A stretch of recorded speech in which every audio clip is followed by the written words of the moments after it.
great thank to Mr. Amarveer Singh, Chairman CI Chandigarh Tongs on skill building. So thanks again, and I just want to add on here why this session is planned and why this session is necessary for the STPs, for the stakeholders in the country. And before going for this presentation, I just want to applaud for keeping art of mobilizing. Otherwise, session is on resource mobilization, resource mapping, mobilizing community, community mobilization, likewise. So this art word has really, put some, extra importance to this session. Since government programs are running through ages and almost decades have passed, they were announced, they were implemented. Somehow success were recorded, somehow failures were also a part of this national programs. Now, thing is, mobilizing is a skill with STPs also, with government agencies also. Put in some extra efforts, going out of the box thinking, this art has really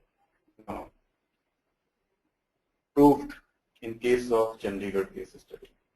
Like as the introduction has suggested, like I am being involved in this sector for almost 10 years, and the very first day when I came into this area, I realized these programs are implemented thoroughly since like this urban poverty alleviations, SGSRY since 97. Prior to SGSRY was National Nehru Rozgar Yojana, and likewise.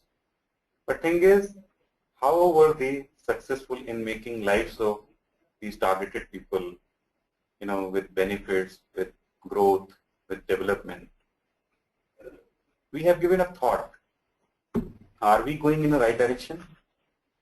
Or are we just implementing the national programs with the guidelines, with the strategies which we are given, and the missions and the visions which were announced and kept?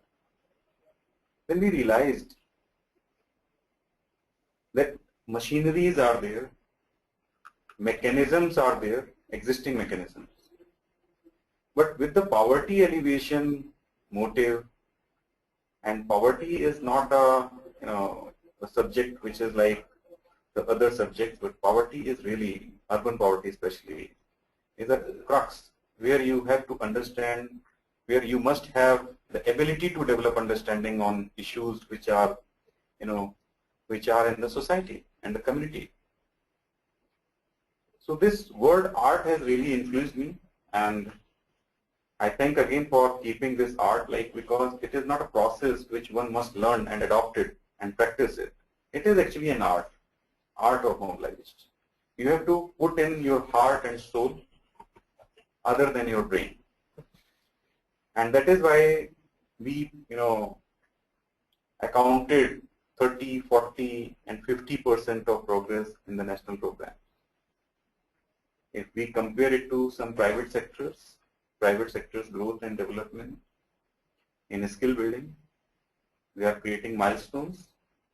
There are very good industries, corporates, they have announced the programs, and they are keeping the quality, they are keeping the growth, they are keeping the linkage with the industries and the market.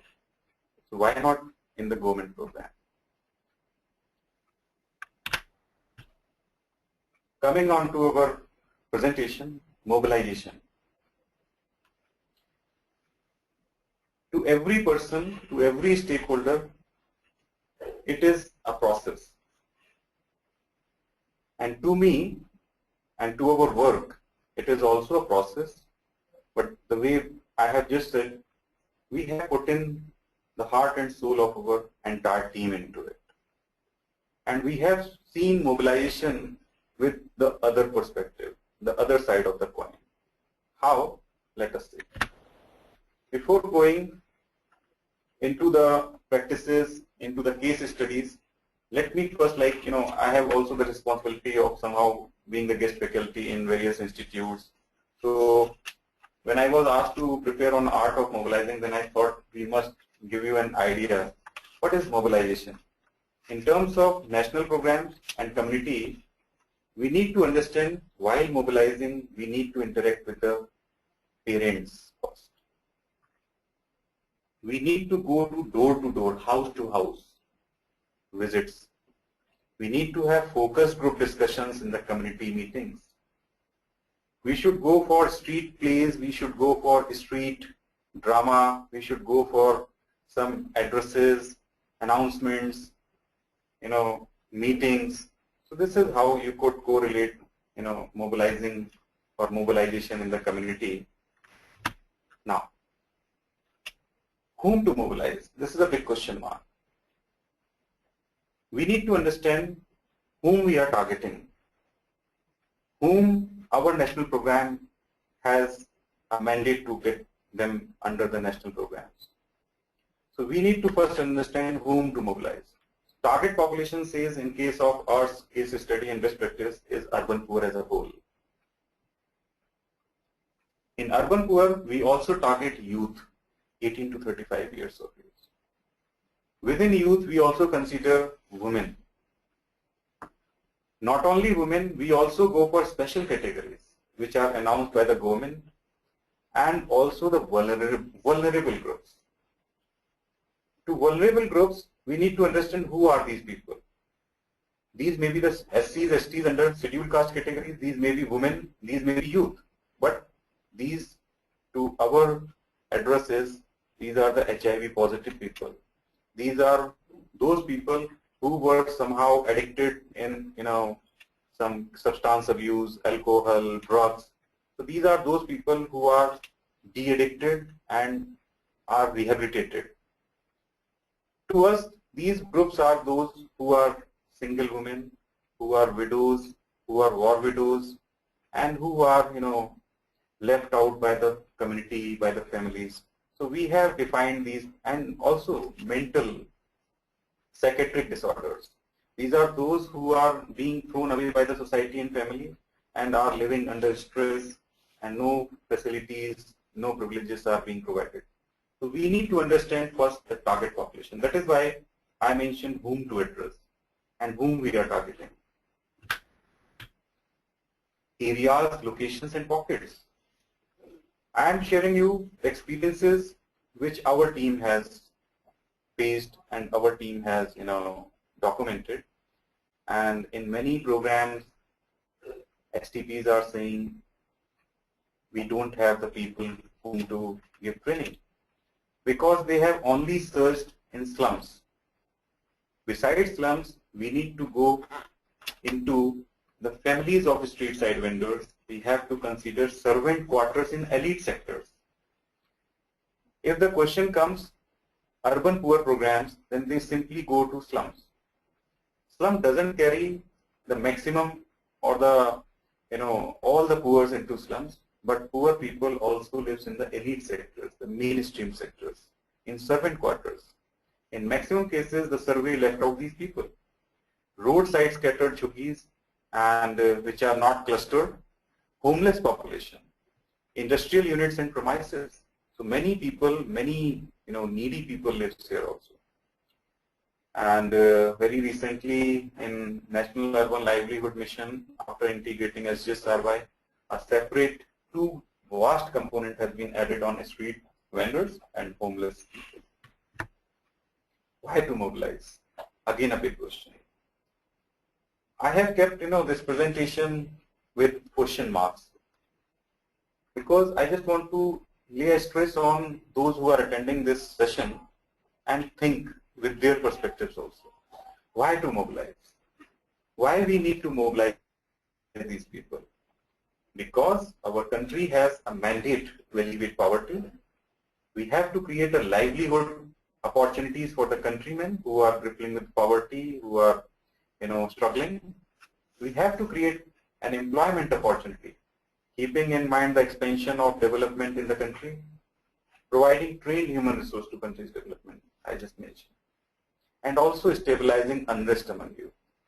If you have seen the newspapers, if you are listening to news on televisions, and You must be watching the unrest in the northern, like J&K, the unrest in northeastern part, and unrest in the North Indian states like Uttar Pradesh, Bihar, Odisha, Madhya Pradesh.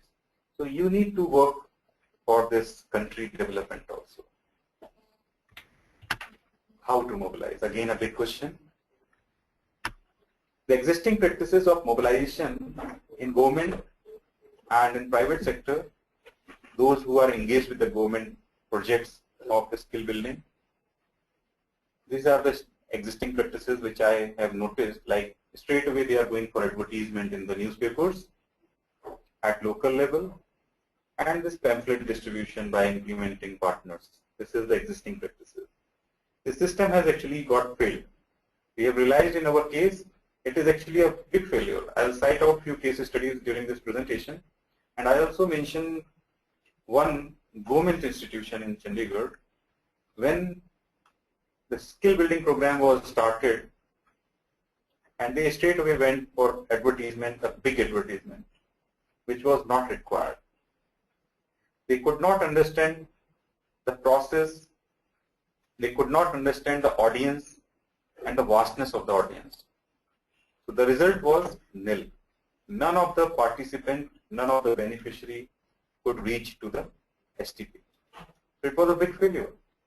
So let us see the effective mechanism of mobilization for which I have been requested to share our practices. I have mentioned here PR strategy.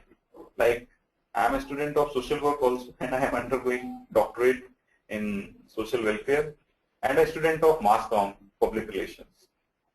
So I have tried to put my learning, to put my understanding in this mechanism and develop a mechanism. Before going for any program, before going for implementation and announcement of any program, we have decided to keep a IEC campaign, information, education, and communication campaign, which will have these, like sessions, like seminars, civil society organizations, school, evening camps, with the community, and those who are present in the community, the stakeholders like I just mentioned, schools and social welfare departments, NSS, word of mouth through identified community structure. The best PR strategy in the world is word of mouth. It has power. Even it goes beyond the advertisement which are published in the front pages, in the news channels. Developing community network of women. This is one of the practice which we adopted since 2007, and it has been recognized as a national best practice to improve the living environment and has been honored with the HUDCO award for 2012 and 13. House-to-house survey, listing beneficiaries. House-to-house survey is a major landmark key strategy for eradication of polio in the entire country. So I have also taken house-to-house survey and house-to-house strategy in this poverty alleviation program. Network of youth voluntary organizations. It is very much important to include youth organizations, especially voluntary organizations like National Service Scheme under Ministry of Youth Affairs, youth clubs in the colleges and schools, universities, social work, mass communication, and other departments. Focus, in this point, we have tied up with the university. We have gone to HODs of various departments through National Service Scheme and requested them to send these students as a volunteer to go for house-to-house surveys with the community development societies, so that they could generate a list of needy people who are left behind in the surveys which were carried out by the different agencies. So this was a successful strategy. Focus group discussions in the communities. We have given the task of organizing FGDs to our STPs, to our volunteers, and to our entire team to supervise with the help of, with the assistance of Lead Bank in Chandigarh.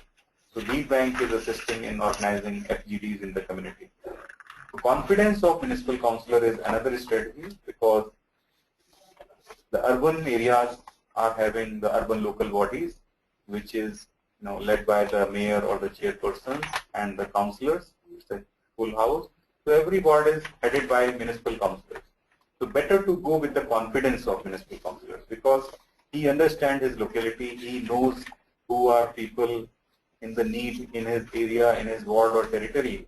So better to include municipal councillors as a main stakeholder into the mobilization. Showcasing previous successful models. While go for this mobilization, we need to give successful models to the community, to the stakeholders. Like if any skill training program has proven its success, then it should be taken through PowerPoint presentation. It should be taken to community with the discussions and the best placed youth for showcasing the success. Then only this community realize the importance of the programs or the skill building. Otherwise, it will be a wastage and nobody could be attracted for this program. There are failures. There are surely failures in the mobilization. At many point of time, we have realized we are also failure. But thing is, you need to understand when you have encountered failure and when to switch over the strategy which we have adopted. So we have cited failures also. The major failure is lack of commitment on the beneficiary part. I just want to highlight here why beneficiary, because they do not understand the importance of skill building. They do not understand the importance of the country's requirement in growth and development. They do not understand the importance of learning a skill and continuing education because of some ill effects in the society, drugs, fashion, you could say. So, and also lack of commitment on skill training providers' part. The skill training providers somehow could not understand the things which are going into the minds of beneficiary. I'll share you the case study which is just ahead of these slides. No training on mobilization and capacity building. Many STPs are being awarded with huge projects, 25,000s of trainings, lakhs of trainings, but they do not understand the training part for their employees, for their people who are going to implement that program. So mobilization and capacity building of training partners is very much needed. Rigid outlook towards innovative methods. Rigid outlook. Very few people are welcoming on the part of accepting innovative methods. So rigidity has to be encountered here. One of the key reasons is mono-dialogue with the community. Government programs, STPs are having a mono-dialogue with the community. They just go, they advertise, they throw pamphlets, they just talk and come back. You need to have a community feedback also at the same time. Then only you could understand the importance and the need of that skill building in the community. Lacking faith of target population due to non-commitment. That is also a key reason which I could cite. Why? This target population is targeted by several national programs, like the way we are with the NULM, the others with the National Health Mission, the other with the National Mental Health Mission. There are many national programs and the same community is being targeted. So sometimes this target population is losing faith in the national program. And that is how these communities are not getting connected and networked with the vision behind these initiatives. And lacking follow-up and tracking is the last which I could be able to cite as the reason behind the failure of this mobilization. There is no follow-up. There is no tracking. Many STPs, many government agencies, they do advertisement, they do all sort of PR strategies, but they do not have a follow-up pattern. They do not have a follow-up mechanism. They don't track. That is how the best PR strategy which was adopted by STPs, goes in failure. I'll share you one good practice which we have in Chandigarh, and these have been guided, and I have closely monitored this and NIT. I could not gather the pictures of NIT, but you could see in the picture the NSS unit, National Services Scheme. These are all the students of colleges, postgraduates, degree colleges, and university departments. These were sent in groups to the community, and these were given the task to spread the message of skill building to the poor people, to create, even to communicate the importance of skill building, not only for the country, but for them to learn, for them to earn also, and to develop themselves. So this is the first way, and you could see me in the picture. This is one of the Sundays. And all these are social work students of Masters and MPhil. They are given first training in Molly Jagra location, and we are making them how they could go for house to house and what information they have to track from the house to house surveys, and then come up with a strategy to segregate them with the choices, to segregate them with the dreams which they have. Somehow we have given a space to dream also. It doesn't mean poor people don't dream. They do dream, higher than us sometimes. So we have given a space for this also. And you could see in the next picture, immediate after this voluntary groups from the university and assigning them the task and the volunteer responsibilities. One thing also I want to here mention, voluntary sector is growing in the whole world. Every development agency is developing this concept of volunteerism, and really it has work and it has capacity and it has capacity to deliver. And I have realized, because I am still feel like youth, and I have volunteered my time for many big projects other than job. Even today also I am volunteering my time. So I have realized, and I have also worked on creating volunteerism among poor people. They don't have time. Morning they start with household activities and they do go for some labor or daily earning kind of opportunities and jobs and daily wages. But their wives used to work in the houses like a maid. So we have developed this volunteering concept among urban poor women. This is again a part of our HUTCO award. And after finishing their household jobs and the jobs as a maid, they spare 3 to 4 hours on, at an average in 3 days. And we have kept 5 to 8 hours on an average in a week time, without any salary, without any financial benefits. So they are giving their time for their community development. They are actually making house-to-house surveys. We are getting salaries, we are getting perks, but we have developed a mechanism of community development societies which we are using as a mechanism to actually outreach in the community. And you could see in this picture, like this is the second step to mobilization and training to volunteers. This is scrutiny and individual assessments. Mobilization doesn't mean all the people who are mobilized, listed, are fit for the skill training. Scrutiny is very much important. Assessment, dreams, like what they are looking for. Sometimes I have realized during the mobilization, and many highly dreamed people join some odd jobs, odd trainings.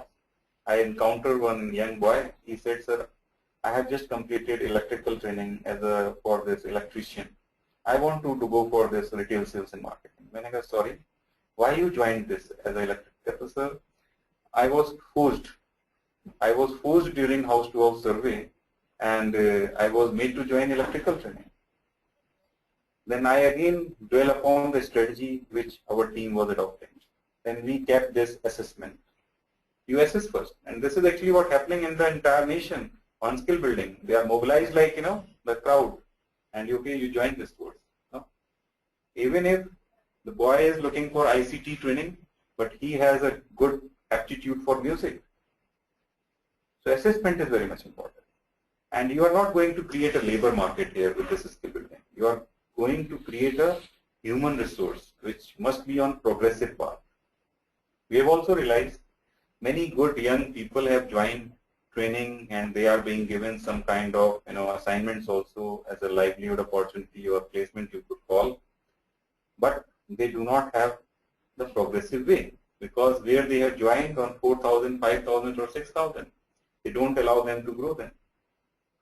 So we have kept IGNU here. We have kept IGNU because if they cannot study through regular assignments, regular studies, they could join IGNU.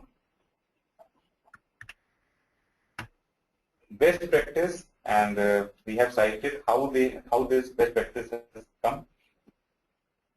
Advertisement was surely a newspaper about the program. It was not big advertisement. It was not in English. It was in the regional. It was in Punjabi and Hindi. We have used alumni network like I just mentioned from the university. Door-to-door pamphlet distribution about the details of the program. Yes, it was also there. Current classroom candidate references. Those who have gone for this skill building in the first batch, they were used as a reference for the others to join. Camps at various focal points with initial orientation about the program. Like I mentioned, voluntary group was also trained. Orientation was given to them. Because voluntary sector is to be guided. Being a volunteer is a good thing, but being a volunteer and to deliver is something different. So orientation must be a part. CDS network, Community Development Society, which is of course a network of 150 plus women from the urban poor locality. Collection of data by the volunteers and telephonic counseling at the first level. Data was collected for the first time without any authentic survey which is available, and telephonic counseling was given to them, and then right career direction and choice of training after the interest assessment. It was kept, interest assessment. Counseling of parents is also very much important because these poor people engage their children to earn, their youth to learn, youth to earn, and they don't allow their student, means their family, young boys and girls to go and learn, and they say it's a wastage of time.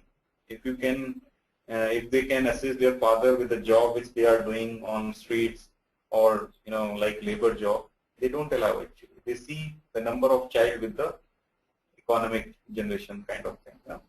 So counseling is very much important for the poor parents. They should understand if they can join in a skill training program, then they could get relief after 3 or 4 months or 6 months. And for females, it is very much important because the female children, the female youth are not allowed to go outside their slums and the locality because of the, some kind of eve-teasing practices and backwardness, conservative thoughts. So counseling of parents we have devised, and it is actually producing results. And counseling of parents with the community development network. These women groups, they used to counsel the parent. They used to visit and they say, no, you need not to worry. We will be providing you the travel allowance. We will be providing you the kids. We will be providing you the safety also. And these CDS women groups, they used to track and they used to keep a supervision on the batch also. Sometimes if these youth, young girls, they do drop from the courses, they used to again go with the family members and they used to apprise why your board is not attending. So follow-up mechanism and tracking mechanism has to be there. And this is why this North India is struggling with quality skill building program. If you go to South, you see Kerala. If you go to Andhra, you see Mathma. You go to other South Indian states, they are doing wondrous jobs. What worked best? The PTGT experience. It is one of the skill providers I just mentioned. Though all the strategies were successful to an extent, but right and systematic approach is very much necessary to find right candidate. I have just discussed. Who are needy, who are willing to do job and ready to learn, who are best suited and opted the training according to the interest. This is very much important. Like I mentioned, a boy who was looking for retail sales and marketing and he was trained in electrician. This should not happen. So initial counseling helps in breaking the mental blocks of parents. Counseling of parents is very much important. It will make parents to understand the development, the growth which is available for their family members. Trusted CDS network can work best if well rooted in the community. Past and current student reference work as a wonder if the symbol of established trust on the training. We have advised our STP even to use these well-placed students as a youth ambassadors, and we have replicated this. We allow these placed wonderful placement placed these young guys to be a guest faculty. And we did many convocations in PhD chamber, if you remember, Narendra. And we have also given the weightage to this sector, like taking these people to the highest platforms. The way we have PhD convocation in PU and president is coming to award, it is like a pride moment for one boy or a girl. That is how we have also devised this prideness into this skill building program for the poor. We organize convocations. We ask the people who can inspire these persons. We made them to listen. We made them to interact. And at the same time, we made the best and the young achievers to speak up before the panel and influence the other persons. So this is the channel which we have developed, and it is quite successful. This is all about the entire practice which we have done so far. And we are also looking for some new strategies after these best practices. Like we have opened Indira Gandhi National Open University within the entire course, within the entire skill building process. And those who are pleased, we have made a mechanism to join these placed students with graduation courses like the retail courses. They have joined bachelor's in business administration through IGNOU. So with the 3 years of experience after immediate placement and with 3 years of degree, they could be one day the managers, the floor managers, and the supervisors. So it is like a progressive path for the poor. And many of them has broken the records and the vicious circle of poverty which we discuss in deliberations in research papers by World Bank and the development practitioners. Many practices, they have crossed 90,000 a month in group, more than 40,000 individual capacity, and the lowest is somehow 4,000. They have gone 6,000, 17,000, 15,000. So we have 18 months of experience with BTGP. They have processed the whole documentation, so it's a good experience. Yeah, thank you very much. Question. Yeah, ready for the questions. Question. So, can you read? Department implementation.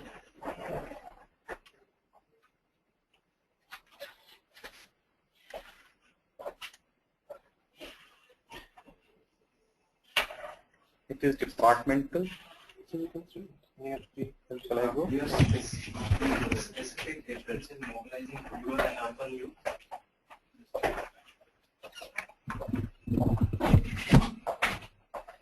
Departmental intervention for bond signing by the trainee and the guardian should be implemented. Yes, Sanjay Mishra ji, your question is very right, but to me, like signing bond again is a formal mechanism which will restrict young people, young poor to join your national program. We have this concept of taking undertakings, but if the counseling process is very clear and transparent, to me, I don't think you should go for bond. Bond again, if you get these bonds signed by the parents and the youth who are undergoing training, surely you can, keep the documentation for the program, but it will not create impact. So my suggestion is to go with your soul and heart to these people, and better to work on counseling level. Then I don't think you require bond or undertakings. Mr. Vivek, can I just? Yeah, please. I'm Amarveer here. See, the idea is, from this point, I understand signing a bond will not be that comforting to the parents also. Yes. But if you see the other way around, Hmm. like if we train people and we educate them, spend time and train them, spend energy, even we want some assurance that they stay with us for some time, by either way of some kind of assurance, not necessarily a bond, so that they stay with us for some time. Otherwise, what happens? We lose interest in training. So it's like a training for us. We train people and we train somebody, and it goes to the next period again. Again, we train somebody, again it goes. So there will be some retention somewhere. That is true. That That's is the idea. true. And keeping, like undertaking for such purposes is still a requirement, and which is of course a process with us also. We do go for undertakings. We do go for undertakings from the parents, that if this ward is going and if government is investing money on your ward, then surely you need to go for the offerings which are made by the STPs and by the placement agencies. But bond again, the target community is again have reservations on bonds. Otherwise, that is why these programs are not being joined by the numbers which are expected by the agencies. That is why, because bond is something which is compulsion.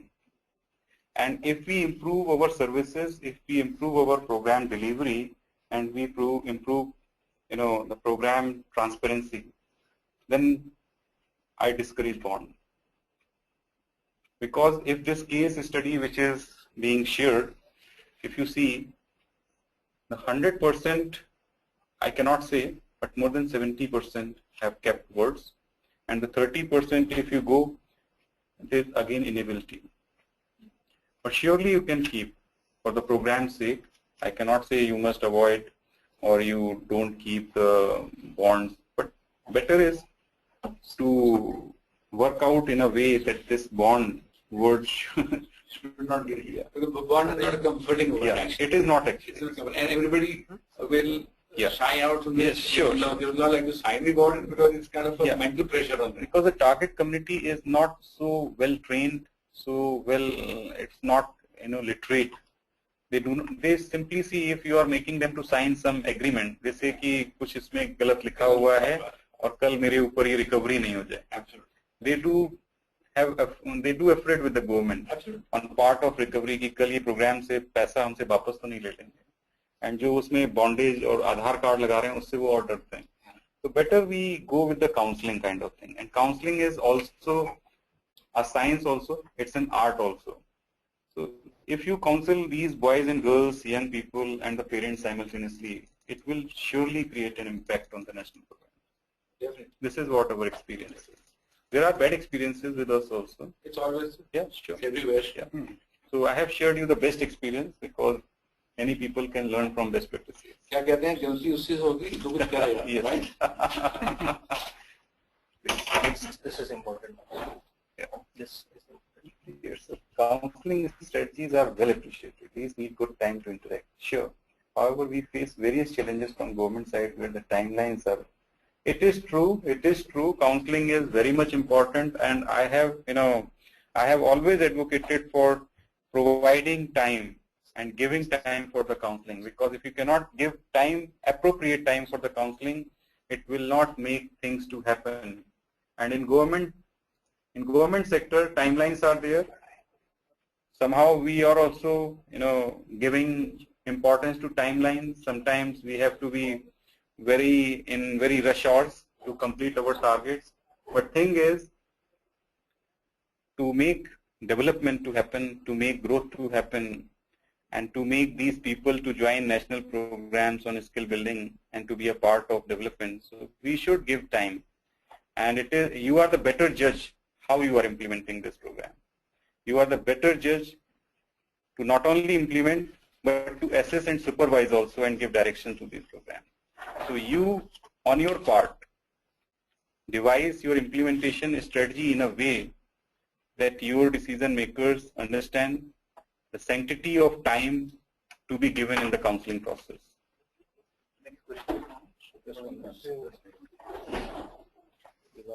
Yes, it's a good question. Young poor are unwilling to come to proper training centers. They want training to take place in their locality. This compromise, yes, it is very true. And in our case also, this was earlier a problem because we realized this training, this quality training cannot be provided in the vicinity where these target population lives.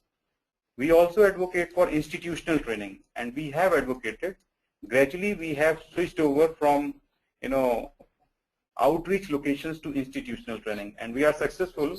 And to make these people to learn why this training is important, institutional training is important, rather than the training in the vicinity, you just provide them a good quality of travel allowance, because these people don't join your training in the institutions.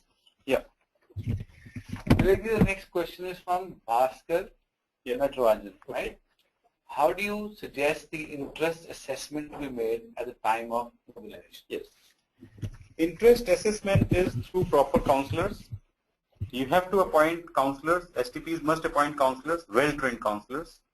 Those who can go with, say, by devising a pro forma on interest, on dreams, on likings and dislikings. So you can either go for a schedule type of interview. You cannot give questionnaire and fill them. You better schedule one-to-one, and then only you could go for this, interest assessment, and it will work. It will work better.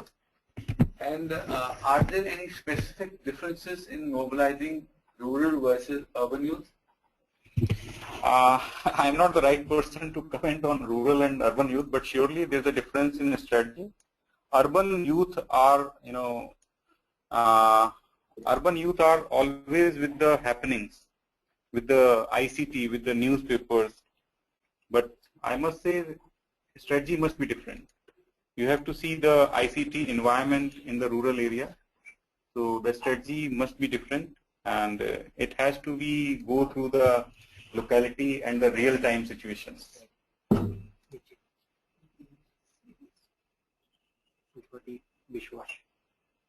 What is the serious setup in cities? All cities here? Yes. We have a question from Mr. Subhadeep Viswas. Okay. And the question is the CDS network set up in all cities? I cannot say in all cities, but I have learned from Kerala experience, Kudam Shri, and which has given a national model on community development societies. And but under SGSRY, and there was a huge component called Urban Community Development Network. So every city was supposed to go for this UCDN thing. So I cannot comment on the existence of CDS system in every city, but it should be. We have a question from Mr. Varun Prasad. It is nowadays students who are passing out of college have to understand what the company is actually looking at in the resume and how they have to be prepared for the interview. Yes, this is a part of a skill building exercise. Preparing a resume and what company is looking, this is a part of assessment. This is a part of assessment by the STPs. So this has to be provided, this assistance has to be provided by the STPs in looking for the opportunities and curriculum building. So we have kept curriculum designing a part of a skill building program. STPs should provide assistance in developing curriculums. Yes. We have a question from Santanu Bhattacharya. Our target area is dropouts and poor people. The seriousness in the program is always lacking. We find job quota for TAP is barring us from getting more numbers of participants. Please suggest some way out. It is true. The seriousness in the program is lacking. It is true, and I also accept. But thing is, you have to devise. You have to devise how you can build up the seriousness in the program, and to bring seriousness into the program, the sanctity of the program must have to be understood by the persons who are in the team. And there is not any guideline that how seriousness can be built up. But thing is, this national program mandate, vision, this mission has to go, and team building exercise has to take place. And what I should say on this, integrity, values, commitment, promising, and finally we should understand the rhythm of development of the nation. Then only one could go for the seriousness. And I understand seriousness is not there, but even in this system we have to work for betterment. We have to work with dedication. Surely we can make progress. Please. The next question is from Bhavna Mittal. There are so many skill schemes from government side with different business models. In one scheme, government wants trainee to pay the fee. Yeah. In other scheme, government pays to the beneficiary. Now this creates further confusion in trainees' mind. How do you address difference in schemes formats to be properly communicated to the same community so that this confusion is not there and the trainee knows exactly what he has to do? Actually, thing is, for the implementers, they should understand the training target beneficiaries. Yes, surely there is a program for the poor people in skill building which is entirely free. But apart from poor people, those who are from mainstream society, they also need to be a part of skill building exercise. So if they can pay, the capability is there and they are supposed to pay. So differentiation has to be made, whom you are targeting and which STP is assigned the task. So differentiation is very much necessary. If they can pay, then they should go for the mainstream training in skill building. And if it is targeted community, then they should be a part of some subsidies which are offered by the government, and it must be free.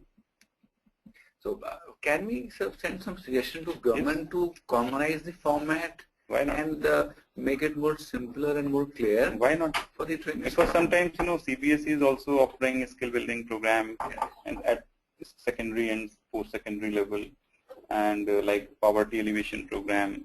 Now there are some other agencies through Jan Shikshan Sansthan came, Ministry of HRD, they are also offering skill building. So there is a kind of duplication also, duplication with the target beneficiary. So we should understand, like, we have a clear-cut objective. It should be poor. Poor means poor, those who have fulfilled the criteria of poor, vulnerabilities, and the reservation criteria. So we should go with that guideline. But simultaneously, there are other programs which are taking these youth. So duplication is there. Surely duplication is there. Our next question is from Ravi Shankar Korgal. Which are the top 3 skill training programs usually in demand? Yes. Like this is a question which is not uniform throughout the country. So in case of Chandigarh, I have seen retail sales and marketing as a profession which is highly in demand, as many giant companies are here in retail sector. So we have given prominence to retail sales and marketing and IT-based training, IT sector training, and this fashion designing and beauty sector training. So these are the 3 trainings which we have given place, but cannot be in other place. So it has to be understood or decided through a survey or assessment or mapping. And Vivekji, we have a last question for you today. Yes. And this is from Varun Prasad. Why are schools and colleges not allowing for a paid training, as I wanted to do a soft skill training in Ludhiana College and prepare them for that? Actually, this is a question from the state machinery, and this is a state decision, how to introduce. But thing is, if the state government is interested, then they can start up this program. Like we have started this program in cooperation with ITI for Women in Chandigarh, with the Punjab University in Chandigarh, with other government colleges. So it depends. It is a state decision, and if they are willing, then they can take up this decision. Thank you, Vivekji, for joining us today, and I hope all who have attended would have taken benefit, and we've managed to answer a few questions. We have plenty more here, Yes. But due to shortage of time, we are not able to take up all these questions. And all the participants, please do write to us, and we'll be glad to answer all your questions by mail, and we'll be all available for any help, anytime. And thanks once again for sharing your best practices and coming here, and we look forward to seeing you more. Thank you, Vivekji. Thank you very much.